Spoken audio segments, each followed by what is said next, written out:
What is up guys, Claudia de Karmakin. Aujourd'hui, on aborde le pilier de l'entraînement. Et je vais vous faire comprendre que souvent en entraînement, on se complexifie la vie un petit peu trop. Si vous voulez progresser, atteindre vos objectifs, augmenter votre force, votre endurance, votre stamina, développer au niveau musculaire certains de vos muscles, ça prend de la simplicité. Avec tout ce qu'on voit dans les réseaux sociaux et sur les internets, on se fait souvent influencer par le nouvel exercice de l'heure ou la façon functional de faire un certain mouvement. Puis on se rend compte qu'en fait, on n'est pas efficace lorsqu'on fait une espèce de mouvement de cirque au lieu de faire un entraînement qui est plutôt de base, mais qui va nous amener des bons résultats. Qu'est-ce que je veux dire par là? C'est qu'un squat, c'est un squat. Un soulevé de terre, c'est un soulevé de terre.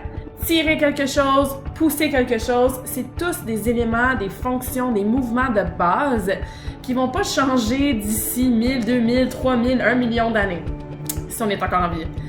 Ce que je veux dire par là, c'est que l'humain a des fonctions motrices, des habiletés physiques qui lui permettent de faire ses actions au quotidien qui vont pas changer. Donc, si tu veux être plus fort sur ton squat, tu squattes plus. Si tu veux être plus fort lorsque tu tires quelque chose pour travailler tes muscles du dos, ben tu tires plus de choses. Évidemment, après, oui, on peut travailler avec des poids libres, des poulies, des machines, des TRX, des élastiques. Il y a différents équipements qu'on peut utiliser pour amener de la variété dans nos entraînements. Ça, c'est clair. Sauf qu'en termes de la nature de l'exercice, on est beaucoup plus efficace, on va avoir beaucoup plus de résultats si on se fie aux mouvements de base qui ont toujours fonctionné et qui vont toujours fonctionner aussi dans le futur. Donc, quand on voit quelqu'un qui est debout sur un ballon suisse, en train d'avoir une barre sur les épaules, de faire un squat dessus avec un press, de faire un 360, d'atterrir sur une jambe puis de descendre en push-up. Est-ce que c'est fonctionnel? Est-ce qu'on fait vraiment ça dans la vie de tous les jours? Non.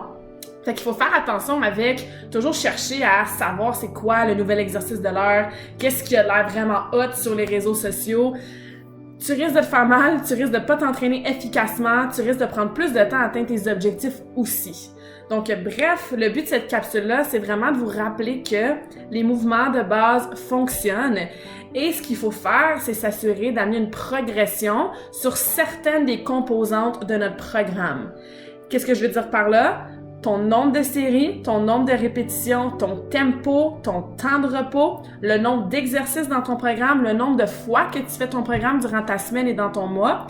C'est ces facteurs-là que tu vas venir augmenter, modifier, varier, jouer avec certaines composantes. Tu peux faire des phases d'intensification, des phases d'accumulation. Tu peux jouer avec ton volume aussi au niveau de l'intensité dans ton entraînement, des charges que tu utilises. Ça, c'est important d'amener de la variété. Mais en termes de la nature des exercices, je me répète, essayez pas de chercher le mouvement, l'exercice du jour et de réinventer la roue. Vous allez seulement vous éloigner là, d'un entraînement qui peut être super optimal et super simple. Et je le répète, dans le gym ou dans la maison, vous s'entraînez à la maison, c'est pas de longer, de better. Vous n'avez pas besoin de faire 150 millions d'exercices pour atteindre vos objectifs et vous entraîner pendant 2, 3, 4 heures par jour. Vous pouvez être très, très, très précis, efficace et sécuritaire surtout et utiliser, comme je disais, la progression dans les facteurs, dans les composantes d'un programme avec des exercices de base. Et c'est vraiment suffisant, souvent, pour atteindre votre force, votre endurance ou peu importe c'est quoi votre objectif. Ça peut peut-être sembler un peu du chinois, ce que je suis en train de dire. Peut-être que vous avez toujours suivi le même programme. Vous faites votre habituel 3x10, vous embarquez sur une machine, vous poussez, vous faites ce que le mouvement vous dit de faire sans vraiment trop savoir si c'est adapté à vous.